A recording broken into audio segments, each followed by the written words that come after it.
मुझसे बहुत सारे विद्यार्थी हमारे अलग अलग सेशंस में कमेंट करके ये कह रहे हैं कि सर आपने पहलवानों वाला मुद्दा नहीं लिया। पहलवानों, मैंने कहा कि भाई मैंने पहलवानों वाला मुद्दा जब से शुरू हुआ है तब से लेकर हर बार तो लिया है। पता नहीं क्यों, मतलब अभी भी किसी को यह लगता है सर ने पहलवानों वाला मुद्दा नहीं लिया। मैं आपको बहुत सारे कमेंट दिखा दूंगा जिनमें बार बार लेकर इसी बात की चर्चा, आपने पहलवानों का मुद्दा नहीं लिया।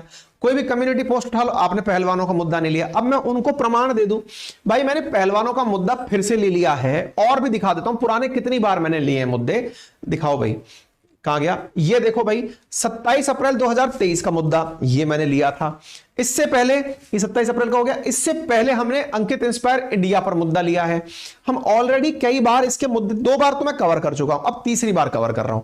बेटा हर न्यूज की ना अपनी एक वैल्यू और वेटेज होती है, हम उस हिसाब से चीजों को लेते रहते हैं। अभी अपडेट क्या है, रेसलिंग फेडरेशन ऑफ इंडिया, जिसको WFI के नाम से जा रहे हैं, जिसको ब्रजभूषण के कारण जो सुर्खियों में है, पहलवानों के कारण जो सुर्खियों में है, उनमें से जिनके खिलाफ अभी तक FIR नहीं हो रही थी, सुप्रीम कोर्ट के निर्देशन पर पुलिस ने इनके खिलाफ 2 FIR दर्ज कर ली है। ये तो हुआ अपडेट, ठीक है ना।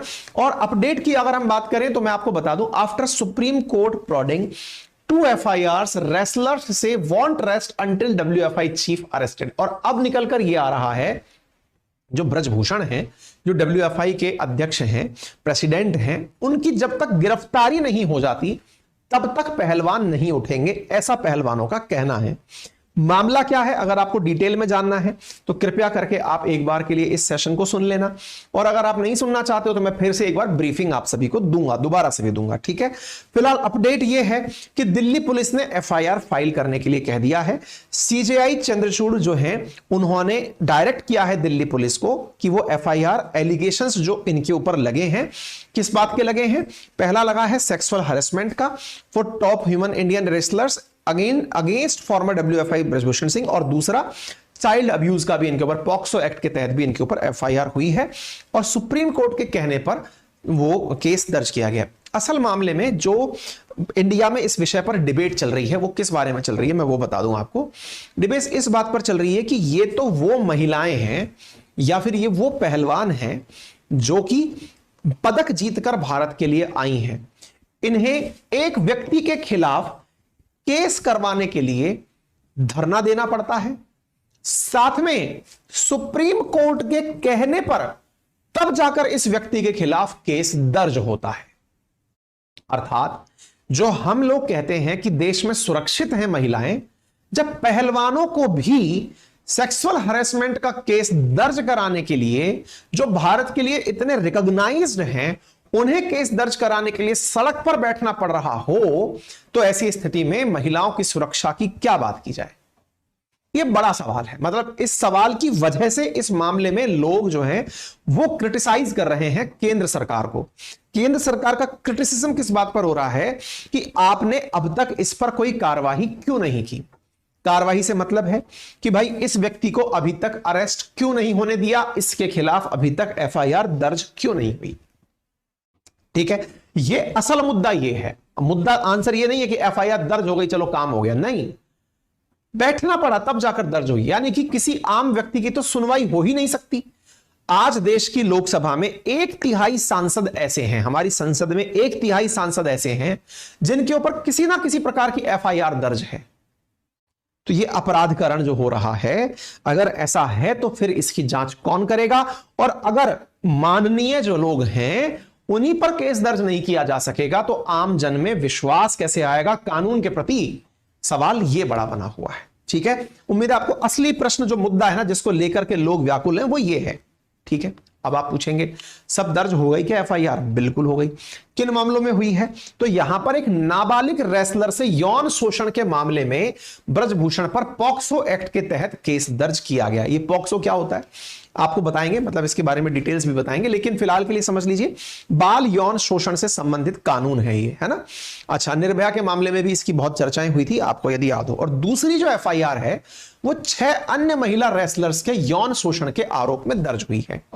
अब ये जब कहानी चल रही है पैरेलली, तो एक दिमाग में बहुत बड़ा प्रश्न खड़ा होता है, और वो प्रश्न क्या है, ये पूरी कहानी सुन लीजिए। 21 अप्रैल को एक नाबालिग समेत 7 महिला रेसलर्स ने ब्रजभूषण के खिलाफ यौन शोषण की शिकायत की थी, और केस दर्ज ना होने पर रेसलर ने सुप्रीम कोर्ट में याचिका दायर की थी, और सुनवाई के दौरान पुलिस ने WFI अध्यक्ष के खिलाफ केस दर्ज करने की बात कही थी।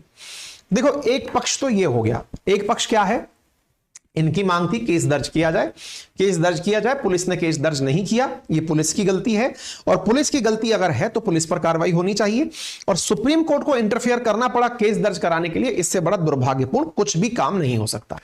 लेकिन दूसरा जो पक्ष है, यानी कि जो ब्रजभूषण का पक्ष है, वो क्या है, पक्ष ये है कि आपने आरोप तो लगा दिए। देखिए, अगर कल को आप खड़े हो जाएं और आप ये कहें कि इस व्यक्ति ने चोरी की है, आपका ये आरोप है, और आरोप जिस व्यक्ति पर आप लगा रहे हो, उस आरोप के आधार पर अगर केस दर्ज होने लग जाएं, तो फिर तो इस दुनिया में बचेगा कौन। आज मैं आपके साथ में जुड़ा हुआ हूं, कल आपके दिमाग में आ जाए कि यार इस आदमी के मजे लेने हैं, चलो केस दर्ज कराने चलते हैं। किस बात का? पुलिस में केस दर्ज कराने चलते हैं इस बात का कि इस आदमी ने चोरी की है। बोले ये क्या है? ये आरोप है कि आपने चोरी की है, या आपने मेरे साथ छेड़छाड़ की है। ठीक है, ये आरोप हुआ। अब छेड़छाड़ का आरोप लगा, आरोप के पक्ष में होते हैं एविडेंस। पुलिस ऐसे किसी भी, अगर आरोप पर ही पुलिस काम करने लग जाए, तो भाई साहब हमारे देश में पुलिस थानों में पैर रखने की जगह ना मिले। तो पुलिस इस समय क्या करती है? पुलिस इस समय जो आरोप लगाने व्यक्ति आया है, उसी से पूछती है, भैया प्रिलिमिनरी जानकारी दो इस बात की, मसला क्या है, आपके पास गवाह क्या है इस बात का। यानी एक प्रकार से जो छानबीन करने का केस है ना, कि पुलिस जाए और जांच करे कि भाई इसके आरोप सही है या नहीं, असल में पुलिस ये नहीं करती है। पुलिस आपसे ही प्रिलिमिनरी इंक्वायरी करती है कि भाई जरा बताओ आपके पास इस तरह का आरोप लगाने का आधार क्या है।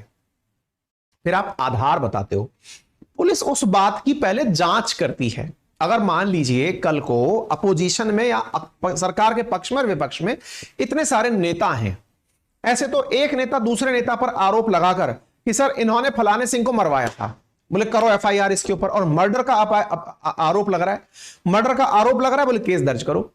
पुलिस ऐसे भिड़ते ही FIR दर्ज नहीं करती है। पुलिस क्या करती है इस केस में? प्रिलिमिनरी इंक्वायरी करती है। प्रिलिमिनरी इंक्वायरी का मतलब क्या होता है? प्रथम जांच करती है खुद से कि भाई जरा बताओ मामले में क्या क्या हुआ था, अपने पक्ष बताओ क्या है। बोले सर देखो हम उस दिन यहां गए थे, ये व्यक्ति हमारे साथ था, इस व्यक्ति ने हमारे साथ ये किया। बोले प्रमाण क्या है इस बात का? बोले आप वहां चल के कैमरा देख सकते हो, नंबर 1। नंबर दूसरा, आप मेरे शरीर पर पड़े हुए ये निशान देख सकते हो। तीसरा, आप उस व्यक्ति से पूछ सकते हो जो वहां पर उपस्थित था। ये 3-4 प्रकार के प्रमाण होते हैं। कई प्रकार के प्रमाण दिए जाते हैं। मौखिक प्रमाण होता है, एविडेंस का प्रमाण होता है, मतलब ये आप उसका एविडेंस, इंडिया का एविडेंस अलग एक्ट अलग से ही है, उसके तहत कुछ प्रावधान है किस किस प्रकार के प्रमाण लिए जाते हैं, और उनकी अपनी अपनी वैल्यू होती है। पुलिस के केस में कि सबसे ज्यादा एविडेंस की वैल्यू इसकी मानी जाएगी, फिर इस तरह की वैल्यू मानी जाएगी। इस प्रकार से वैल्यू किया गया, कैटेगराइज किया हुआ है एविडेंसेस को। ठीक है, जब पुलिस कंफर्म हो जाती है कि हाँ भाई ये आरोप तुम जो लगा रहे हो ये सही है, तब पुलिस दर्ज करती है FIR।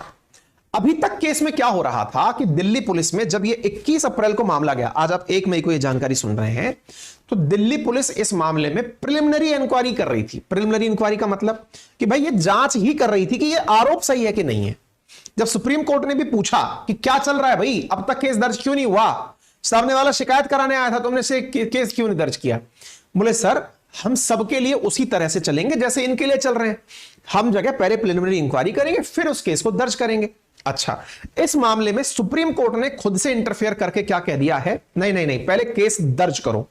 अब केस दर्ज हो चुका है, इसका मतलब है कि FIR में जो पहली जो मतलब आपने जानकारी दी है उसमें आपने चार्जेस भी डिक्लेयर कर दिए कि इन इन धाराओं के तहत जांच की जाएगी। यानी केस को एक दिशा दे दी गई है कि आप दो दिशाओं में आप जांच करें। पहला कि क्या इन्होंने 6 महिलाओं के साथ में, 6 महिला रेसलर्स के साथ में यौन शोषण किया, इस विषय पर जांच करें, और क्या इन्होंने एक नाबालिग का यौन शोषण किया, इस मामले में जांच करें। अब FIR अगर हो चुकी है तो इसका मतलब है कि अरेस्ट भी होगा। भाई जब एफआईआर दर्ज हो चुकी है तो उस एफआईआर में जिन धाराओं में एफआईआर दर्ज हुई है उनके तहत गिरफ्तारी भी होनी चाहिए। अब गिरफ्तारी में दो प्रकार के अपराध होते हैं, मतलब एक गंभीर अपराध और एक कम गंभीर अपराध, संज्ञेय मतलब कॉग्निजेबल ऑफेंस और नॉन कॉग्निजेबल ऑफेंस। इसमें जो गंभीर अपराध है जिसमें हत्या भी शामिल है, जिसमें कि मतलब डकैती के साथ हत्या भी शामिल है, साथ में मतलब ये क्या कहते हैं आपका बलात्कार शामिल है, पॉक्सो एक्ट शामिल है, इन केसेस में जमानत नहीं होती है। अर्थात यदि किसी व्यक्ति को गिरफ्तार कर लिया तो जब तक जांच चलेगी तब तक वो व्यक्ति सलाखों के पीछे रहेगा। तो खिलाड़ियों की मांग है कि जब एफआईआर पॉक्सो एक्ट के तहत दर्ज कर ली गई है तो भाई गिरफ्तारी क्यों नहीं कर रहे। मुद्दा ये है कि आप लोग गिरफ्तारी क्यों नहीं कर रहे, अब पहले इसको अरेस्ट करो। एफआईआर का मतलब भी क्या निकला, जब तक वो गिरफ्तार नहीं होगा तब तक एफआईआर का कोई मतलब नहीं है। इस वजह से यहां पर इनके द्वारा इस तरह का धरना प्रदर्शन किया जा रहा है। अब अगेन आप पूछेंगे सर इस प्रकार से तो सुप्रीम कोर्ट के दबाव में आकर पुलिस ने केस दर्ज कर लिया पुलिस को अभी भी नहीं पता है और पॉक्सो के तहत इसको गिरफ्तार किया जाएगा। पॉक्सो की फिर जांच करनी है क्योंकि पुलिस उस जांच के आधार पर चार्जशीट तैयार करती है खुद की कि हां साहब ये इस प्रकार से दोषी है, हमने ये जांच कर ली है, फिर वो कोर्ट में जाकर पेश होती है। तो पुलिस की जांच में चार्जशीट क्या वाकई में इस बात को पाएगी, ये अपने आप में मामला बड़ा है। पॉक्सो का आरोप लगा है तो इसकी गिरफ्तारी टेक्निकली हो जानी चाहिए, ठीक है ना। अगर पॉक्सो एक्ट का मामला है और एफआईआर दर्ज हो चुकी है तो इसका मतलब गिरफ्तारी भी हो जानी चाहिए। 3 खिलाड़ी हैं, विनेश फोगाट और इनके साथ साथ बजरंग पूनिया और साक्षी मलिक, 3 लोग जो हैं, 3 बड़े चेहरे हैं जो आकर के इस मुद्दे में सबसे पहले हाईलाइट हुए थे। मामला शुरू हुआ था सबसे पहले 18 जनवरी से। 18 जनवरी को साक्षी मलिक, बजरंग पूनिया और अविनेश फोगाट जो है वो जंतर मंतर पर धरना प्रदर्शन शुरू किए थे। उनका आरोप था कि अध्यक्ष ब्रजभूषण सिंह जो हैं उनके वो और उनके साथ के जो अन्य कोच हैं वो यौन उत्पीड़न करते हैं। 19 जनवरी को खेल मंत्री अनुराग ठाकुर ने रेसलर्स की बातचीत, उन्हें ब्रजभूषण सिंह के जवाब का इंतजार करने को कहा। 20 जनवरी को पहलवानों ने ऐलान किया कि न्याय मिलने तक कोई कैंप ज्वाइन नहीं करेंगे। 21 जनवरी 2023 को भारतीय ओलंपिक एसोसिएशन ने जांच कमेटी बनाई। इसी दिन अनुराग ठाकुर ने रेसलर्स के साथ लंबी मीटिंग और फिर धरना खत्म किया। तो अनुराग ठाकुर मिले तब जाकर के धरना खत्म हुआ। 23 अप्रैल को, अब देखिए 21 जनवरी के बाद पूरे 3 जनवरी से फरवरी, फरवरी से मार्च, मार्च से अप्रैल, पूरे 3 महीने निकलने के बाद में 3 महीने बाद भी जब कुछ नहीं हुआ तो रेसलर विनेश फोगाट, साक्षी मलिक और बजरंग पूनिया आकर जंतर मंतर पर फिर धरना देने बैठ गए। 28 अप्रैल को सुप्रीम कोर्ट में सुनवाई होती है और solicitor general Tushar Mehta police की तरफ से कहते हैं कि एफआईआर दर्ज की जाएगी और देर शाम को ब्रजभूषण खिलाफ केस दर्ज कर दिया जाता है। 29 अप्रैल को जाकर प्रियंका गांधी इनसे मिलती हैं। अब हो क्या रहा है, अब तक ये जो मामला था ना, कई दिनों तक, मतलब आप ये पकड़कर चलिए कि जब तक ये पहले वाला मामला हुआ या फिर जब तक राजनेता मिलना शुरू नहीं किए थे तब तक ये खिलाड़ियों का मामला था। खिलाड़ियों का मामला था मतलब खिलाड़ी अपनी लड़ाई खुद लड़ रहे थे। उसके बाद में अब राजनीतिक समर्थन मिलने लग गया, अपोजिशन को ये एक मंच मिल गया है। आम आदमी पार्टी हो या खाप पंचायतें हो या कांग्रेस हो, जो भी राजनेता अपना मतलब इसमें वो चाहते हैं स्टेक कि हां इससे सरकार को नुकसान पहुंचाया जा सकता है, वो अब इनके साथ में खड़े हो गए हैं। असल मायने में ब्रजभूषण सिंह का खुद का कहना भी यही था कि ये मुद्दा ये नहीं है कि यहां पर प्रदर्शन किस बात का हो रहा है, मुद्दा इस बात को राजनीतिक बनाने का ही है। बोले कैसे, तो उनका जो पक्ष है वो ये है कि ये सब की सब जितने भी खिलाड़ी धरना प्रदर्शन दे रहे हैं वो केवल एक ही अखाड़े से बिलोंग करते हैं और उस अखाड़े का नाम है महादेव अखाड़ा। अगर मैं सही हूं तो उसका नाम है महादेव रेसलिंग अकादमी।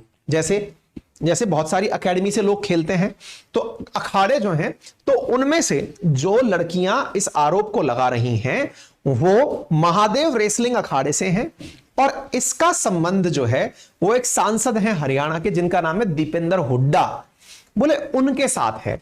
तो ये महादेव रेसलिंग अखाड़े से जुड़े हुए हैं। दीपेंद्र हुड्डा जो हैं वो इस महादेव रेसलिंग अखाड़े से जुड़े हुए इन लोगों को मेरे खिलाफ भड़का रहे हैं। अब आप पूछेंगे ऐसा क्यों।